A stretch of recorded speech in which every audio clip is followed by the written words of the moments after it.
Her şeyin ölçütü bir kriter vardır. Performans, sağlığın, eğitimin, fiyatın, duyguların, hatta cinselliğin bile tek kriteri performanstır.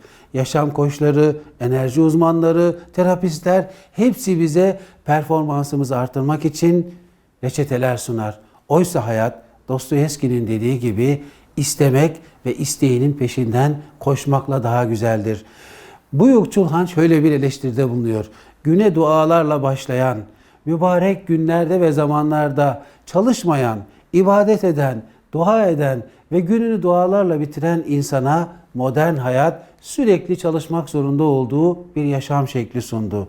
Artık biz birer animal laborans, yani çalışan hayvanlarız. Tek ölçütümüz performans.